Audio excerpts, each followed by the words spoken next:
कबीर साहब कहते हैं कि अपनी वाणी में, भूले मन समझ के लाद लदनिया।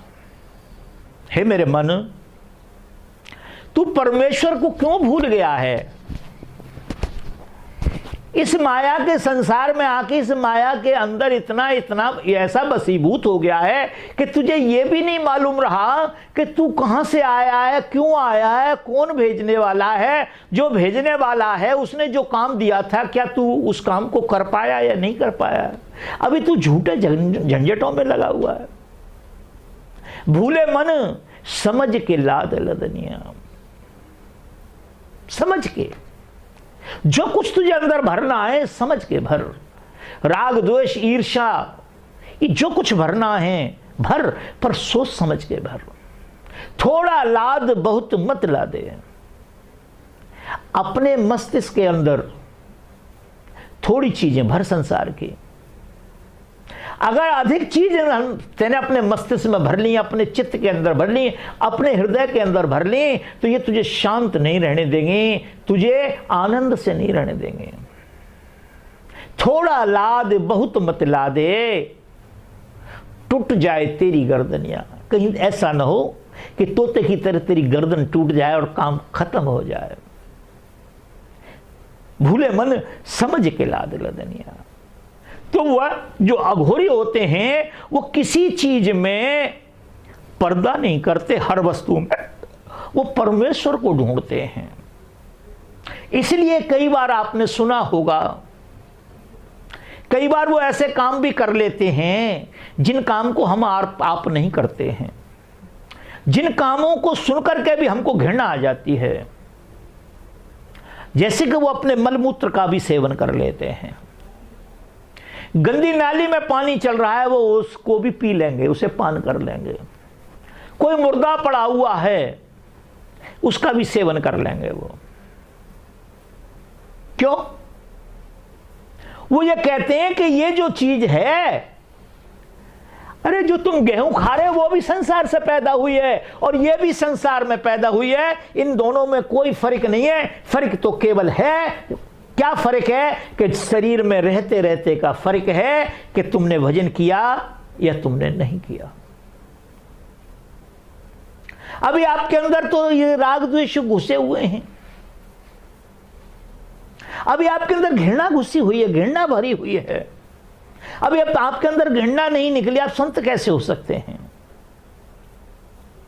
तो बंधुओं, अघोरियों के विषय में जो कुछ कहा गया है, जैसा हमें गुरुओं ने समझाया, जैसा हम समझे, संक्षेप में आपको समझाया। अघोरी उन्हें कहते हैं जो हर चीज में, हर वस्तु में परमेश्वर का दर्शन करते हैं, परमेश्वर से अलग किसी चीज को नहीं देखते, वो परमेश्वर से जुदा किसी भी चीज को नहीं देखते। वह परमेश्वर जो कुछ है वो परमेश्वर है। किसी चीज से घृणा नहीं करते, किसी से द्वेष नहीं करते। उनके यहाँ सब चीजें एक कॉमन हुआ करती हैं, कुछ गलत नहीं होता है। वो जैसे संत लोग हैं, जैसे आपने भी कहा कि संतों में और अघोरियों में क्या फर्क होता है।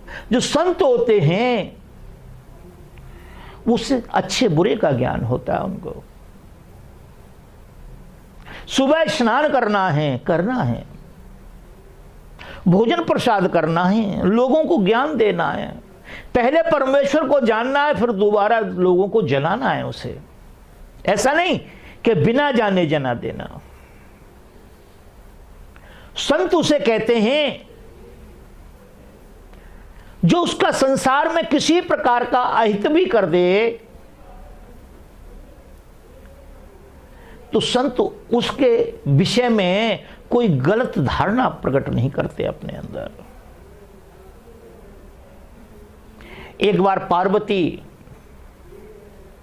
शंकर से पूछती हैं कि हे प्रभु, आप सदैव संतों की बढ़ाई किया करते हैं,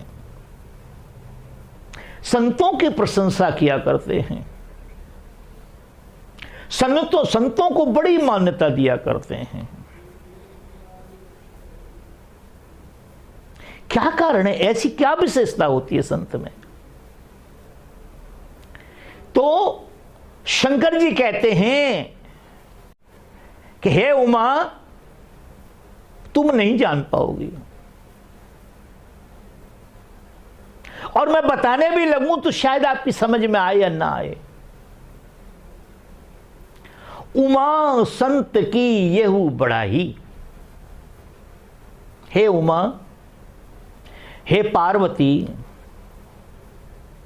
संतों की यही विशेषता, यही बढ़ाई है। मंद चहत ते करत भलाई। जो संतों का बुरा सोचता है, बुरा करता है, संत उसका भी भला चाहते हैं। संत शांति को प्राप्त होते हैं। एक संत कहते हैं कि संत मताविन गता नहीं। दो मत हैं संसार में। जब से दुनिया बसी है तब से दो मत हैं।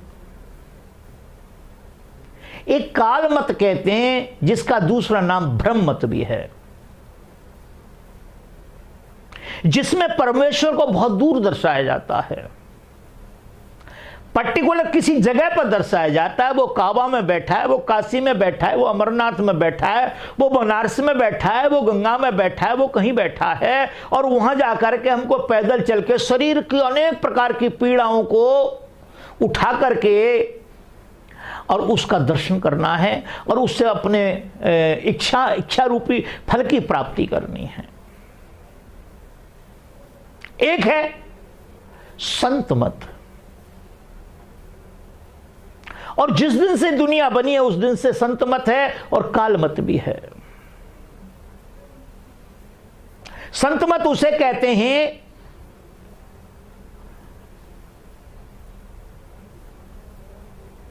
जो परमात्मा को सदैव हाजिर नाजिर मानता है। परमात्मा ऐसी कोई जगह नहीं है जहां परमात्मा नहीं है, जहां परमेश्वर नहीं है।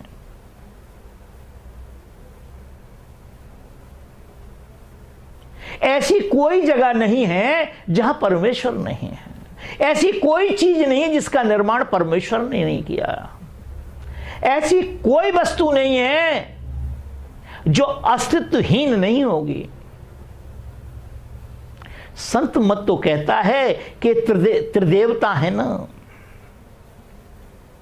ब्रह्मा विष्णु महेश, इनका भी जन्म होता है और इनको भी नष्ट होना है। इन्हें भी अपने कर्मों का फल भोगना पड़ता है। इनको भी कोई ऐसी बॉडी है जो सजा देने वाली है, जो इनको पुरस्कार देने वाली है, जो इनको पुरस्कार देने वाली, इनको सजा देने वाली वो बॉडी है, उसका नाम ही परमेश्वर है। तो कहते हैं संत मताविन गता नहीं। संसार में बिना संत मत के किसी की गति नहीं हो सकती, किसी की मुक्ति नहीं हो सकती। संत मताविन गता नहीं, सुनो सकल धर कान। और जो चाहो कल्याण को, बनो संत संतान। जो चाहो कल्याण को, बनो संत संतान। इससे क्या मतलब है? क्या भाव है इसका? क्या हम आश्रम में चले जाएं? क्या हम साधु बन जाएं? क्या कपड़े त्याग दें? क्या बच्चों को छोड़ दें? घरवार को छोड़ दें? यह संत की संतान बनना है? नहीं नहीं, ये नहीं संत की संतान बनना। संत की संतान बनने का जो अर्थ है, जो मायने हैं, जो आश्रय है, वो सिर्फ ये है कि इस जीवन काल में ही परमेश्वर की प्राप्ति करना, परमात्मा तक पहुंचने के मार्ग को समझना, परमात्मा के मार्ग को समझ करके उस पर चलना। और जहां कहीं रुकावट महसूस हो तो संत से जाके पता करना, उनके चरणों में बैठ करके परमात्मा के विषय में जानना, उस परमेश्वर के विषय में जानना और जान करके उसे उसकी प्राप्ति के लिए प्रयास करना। वो जो कहते हैं वो सत्य है और जो संसार कहता है वो झूठ है। यह है संत की संतान बनना। दुनिया क्या कहती है उससे कुछ लेना देना नहीं है। जो संतों ने कहा है हमें उसे स्वीकार करना है, उसे मानना है। ये संत की संतान है। संत के सामने जो संकल्प कर लिया, उस संकल्प को पूरे जीवन भर निभाना। दोनों टाइम बैठकर संकल्प कर लिया हमने संत के सामने, हम दोनों टाइम बैठ के भजन करेंगे, हम किसी की क्रिटिसाइज नहीं करेंगे, हम किसी की बुराई नहीं करेंगे, हम किसी की चुगली नहीं करेंगे, हम किसी की बेईमानी नहीं करेंगे, अपना देंगे नहीं, दूसरे का लेंगे नहीं। ये संत संतान बनना होता है। और बिना संत की संतान बने हम भ्रमण करते फिरते हैं, ट्रेनों में भागते फिरते हैं, पागलों की तरह भागते फिरते हैं, पैसे के पीछे भागते फिरते हैं, कोई फर्क नहीं पड़ता। एक संत कहते हैं त्यागन करना संसार का कोई हंसी खेल नहीं है। संसार का त्यागन करना कोई हंसी खेल नहीं है। और कहते हैं कि वृथा लीने कान फड़ासी। आपने देखा होगा जो नाथ संप्रदाय है उनके कानों में मुद्रियां डाली जाती हैं। तो कहते हैं कि वृथा लीने कान फड़ासी और एक रतीना पाप घटासी। वृथा लीने कान फड़ासी, एक रतीना पाप घटासी। एक कान व्यर्थ में फड़ा लिए, एक रत्ती पाप नहीं घटा। क्या लाभ हुआ इसका? न घर के रहे न घाट के रहे। इसलिए घर में रहकर अपना व्यापार करके, अपनी खेती करके, अपना बिजनेस करके, अपनी नौकरी करके, जो भी मालिक ने आपको सेवा दी है, जो गुरु महाराज ने आपको बख्शा है, उसमें संतुष्ट रहो, उसमें आनंदित रहो। गुरु महाराज की दी हुई सेवा है, इसे पार उतारना है। हमारे गुरु महाराज कहा करते थे कि मन भजन में रहो, मन भजन में रहो, मन भजन में रहो, चाहे वन में रहो या फिर घर में रहो। चाहे वन में रहें या घर में रहें, इससे कोई फर्क नहीं पड़ता है। मैं घर छोड़ के वन चला गया, मैं घर छोड़ के वन चला गया और वन जा करके जैसे गुरु महाराज ने बताया, संतों ने बताया, वैसे मैं भजन करने बैठा, ध्यान करना चालू किया, आंख बंद की तो पता लगा मेरा पोता यहां आकर के बैठ गया, बेटी यहां आकर के बैठ गई, पत्नी कलोलें करने लगी। मैं कहां बैठा हूं? क्या वन में बैठा हूं मैं?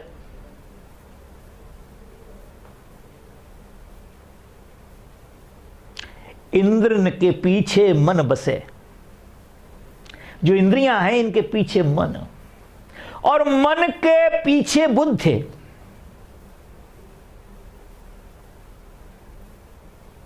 जहां हम, जो हमारे विचारों में चल रहा है, हम वही हैं।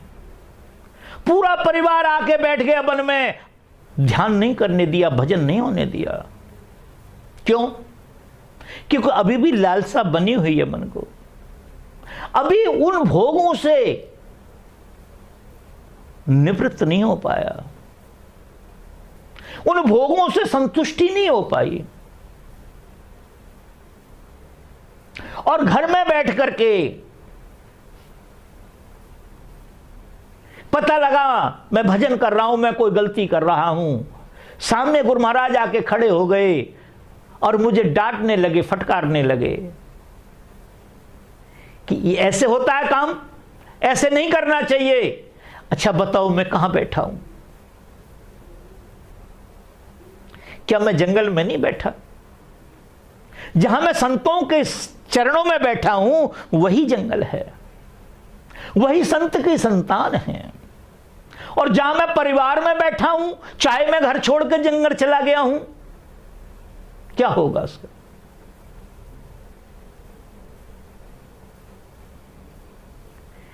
ये जो सिस्टम है, ये जो माया है, इसको समझने का नाम ही संत की संतान है। तुलसीदास जी एक चौपाई में बोलते हैं कि नार विवश नर सकल गुसाई। नार माने माया, नार विवश नर सकल गुसाई, और नाचत नर मरकट की नाई। नाचत नर मरकट की नाई, जो नर है वो क्या कर रहा है? बंदर की तरह नाच रहा है। मरकट कहते हैं बंदर को, मारता भी और काटता भी है। नार विवश नर सकल गुसाई, सारा संसार इस माया के अधीन हो गया है, वशीभूत हो गया है। नार विवश नर सकल गुसाई, बंदो कीर, कीर कहते तोते, तोते के सामने राम राम कहने लगो, तोते के सामने मृत्यु मृत्यु कहने लगो, वो नकलची होता है। जो आपने कहा कुछ समय बाद वही बोलना चालू कर देगा।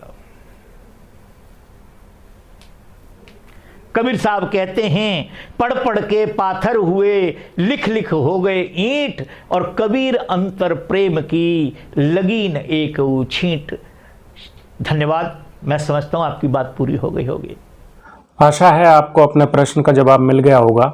अघोरी और संत में क्या संबंध होता है, क्या उनके क्रियाकलाप में अंतर होता है, इसका आपको जवाब मिल गया होगा।